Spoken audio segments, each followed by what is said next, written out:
Hi everyone, this is Parag Doshi and this is the second episode of Kickstart Your Real Estate Investing. Today we are going to talk about extending the first episode which we had around identifying your why. Like, why are you interested to invest in real estate? Now today we are going to talk more about what are your real estate investment goals. So you take your why and then you drill down and say, okay, what are my goals around it? And there are two broad categories if you really look at it from that point of view. One is going to be more, are you looking for appreciation? Are you more appreciation focused? This is more towards, I want to invest in assets which will appreciate over a period of time. That is my focus. That's what I'm looking for. Or you're looking for cash flow focus, is like, I want the investment to generate cash flow now. I need the money now. I want it to generate that value for me right now, which I can supplement it with my existing income which I have. So those are the two main categories, and now we'll go and look at some slides which will help you understand like what are the different ways in which you can categorize appreciation focus versus cash flow focus.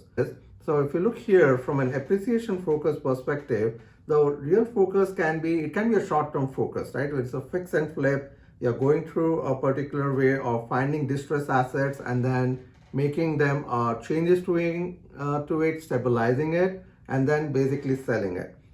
So here you're looking for growing your wealth to an accelerated investment value. You're really looking at taking something, doing a real value add to it, and then selling it.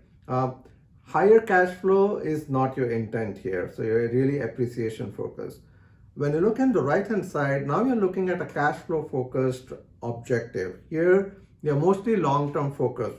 Think of a scenario where you might be buying a couple of stabilized assets and then saying that I'm going to hold this for the next 10-15 years, and this is going to help pay the fees or money for the college education for my kids. So you're really long-term focused. You're also focused on monthly revenue streams. So as you're not relying on appreciation, you're saying there should be a steady income stream which is coming from this real estate investment which I did. And you're also growing your wealth through loan amortization, which means that every month when a particular rent comes in, it actually is paying down your loan. So now you're growing wealth by the principal pay down which is happening for you. And over a period of time, that particular asset will become almost like debt free, and that really becomes your asset then, which is where you have grown your wealth, because if you sell it down the line, you get the money and you get to keep that wealth. Property appreciation is icing on the cake. Again, we all love appreciating assets, right? That's the reason we are doing this investment, but that is not the goal. And if it happens, we really love it.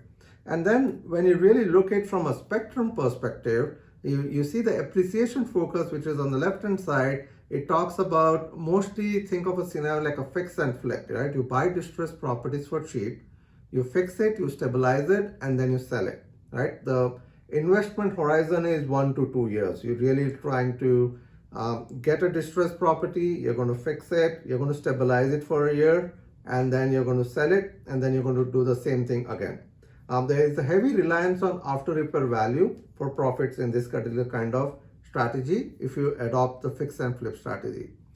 The buy and hold is more of a middle of the road strategy where you're saying that I would like to buy assets which can generate value over a period of time. I'm not very cash flow focused right now, but I would like to buy and hold something for a longer period of time. So I'm not really relying on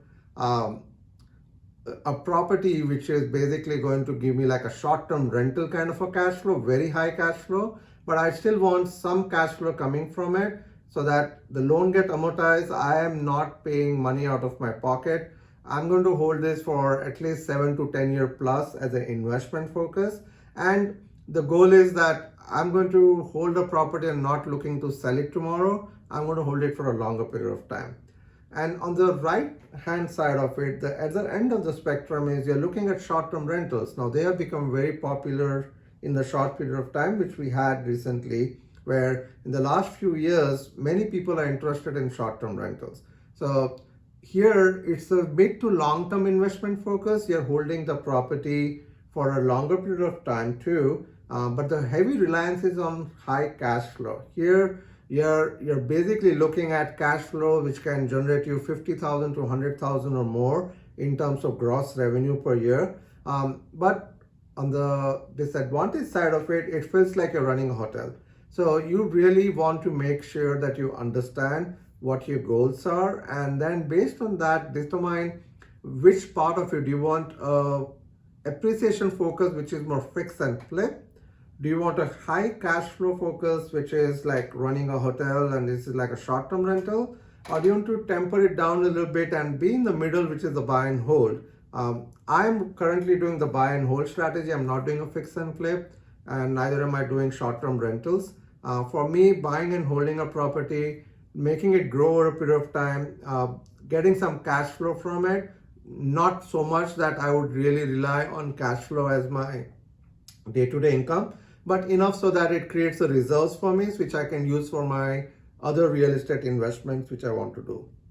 So in episode 1, we spoke a little bit about why. In episode 2, we are talking a little more about how you go about it, what are the different focus you can have, whether it's appreciation focus, a cash flow focus, and understanding what you need in terms of your goals will really help you decide what kind of real estate assets you want to buy and what kind of strategy you would employ when you basically go and start managing those particular real estate investment. Thank you.